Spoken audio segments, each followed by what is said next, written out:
The two most iconic and I would say controversial characters in Star Wars that butted heads all the time, especially in Revenge of the Sith, that was the culmination that ultimately led Anakin Skywalker to become something that he ultimately regretted in the end. Mace Windu and Anakin Skywalker to a point were made for each other.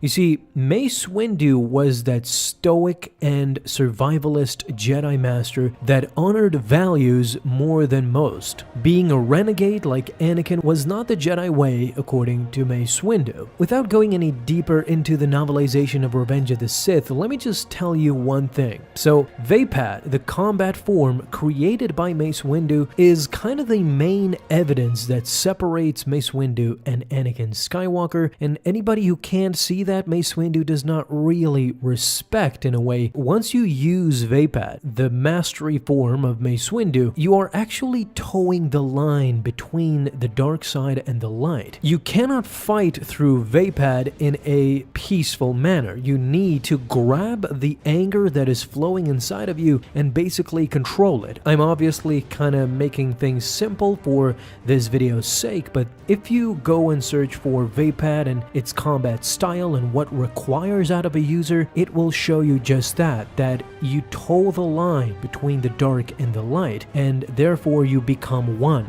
You become even more powerful. In Legends, there is of course the downfall of Jedi Master Sora Bulk. Mace Windu catches up with Sora Bulk, who was the co-creator of Vapaad. While Mace Windu did not fall prey to Vapaad and the dark side through using the form, Sora Bulk unfortunately did. He used Vapaad to such an extent that he lost himself into the art form and was subdued by the dark side. His anger got the best of him. Needless to say, Mace Windu lost all respect for Sora Bulk after that. And seeing how Anakin conducts himself multiple times throughout the Clone Wars and his brash and eager manner, you can't fault Mace Windu for having a different opinion about Anakin that he expresses in Revenge of the Sith most specifically. To be clear about Mace Windu, he sometimes comes across a bit harsh, but we also see that at times Anakin needs a firm hand to keep him in line. Obi-Wan most of the time wasn't able to do that, whether it be Anakin didn't respect Obi-Wan in that manner. Yoda and Mace Windu were basically the only Jedi that could keep Anakin in line. Plus, Mace Windu often remains cold and stoic no matter what he is dealing with. That's his personality. This is the same way he treats Anakin. But throughout the Clone Wars and his close relationship with the Chancellor, this is where we understand that Mace Windu started to not trust Anakin. That's what he actually says in Revenge of the Sith. And if we read the Revenge of the Sith novelization, it shines a bigger light on this particular issue.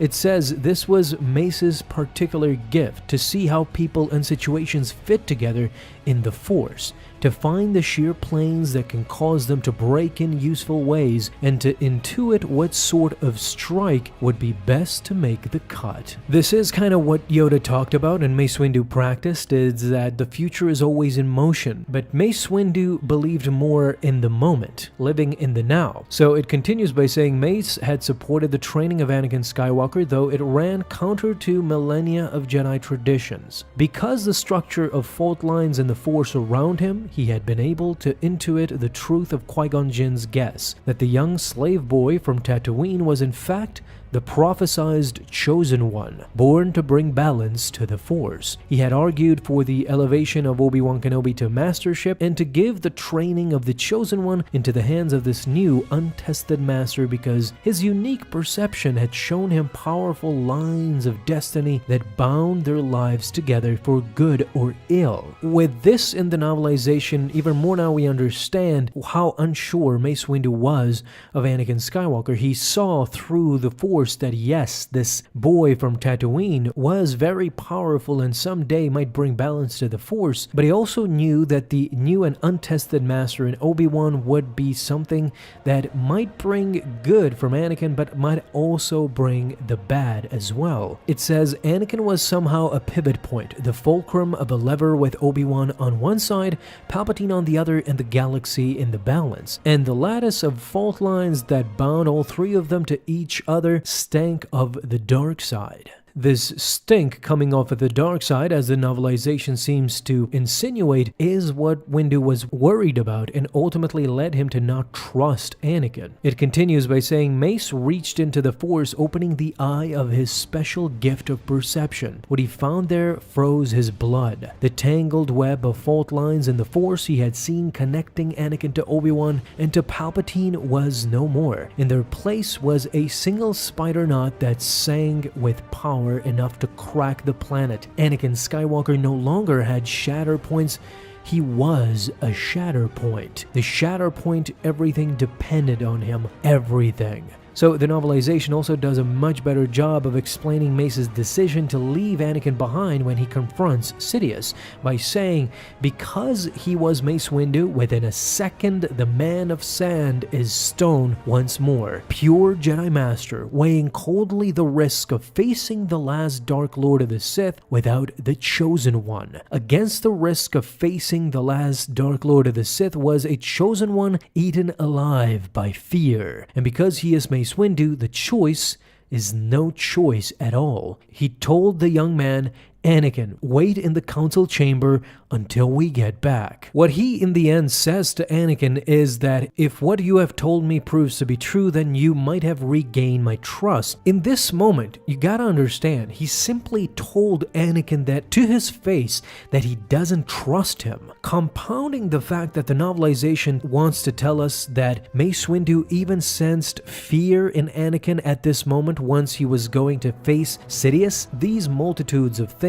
is what finally led to the credence of Mace Windu's opinion that yes, Anakin is not to be trusted and is very, very dangerous. Not only is he brash, rude, and sometimes undisciplined, the Force itself had seen Anakin as a shatter point. He was not trustworthy due to his implications with Palpatine, and now he was overcome with fear that Mace Windu sensed. What this all tells us is that Mace Windu in the end was not wrong. Now, he might have been wrong about Ahsoka Tano. That is a totally different video that merits its own answer. How Mace Windu treated Ahsoka Tano was just criminal. He was the worst in that particular occurrence. But as far as Anakin, the novelization, be it though now it falls under expanded universe and is not particularly canon, but it shows you why Mace Windu did not trust Anakin Skywalker in the slightest. Guys, what do you think as well though? Talk to me down below in the comments. Thank you guys so much for watching this video, and if you enjoyed, leave a thumbs up down below. Subscribe for dailies. Now you can have an awesome day, Star Wars fans. I'll see you in the next video, and may the Force be with you. Until then.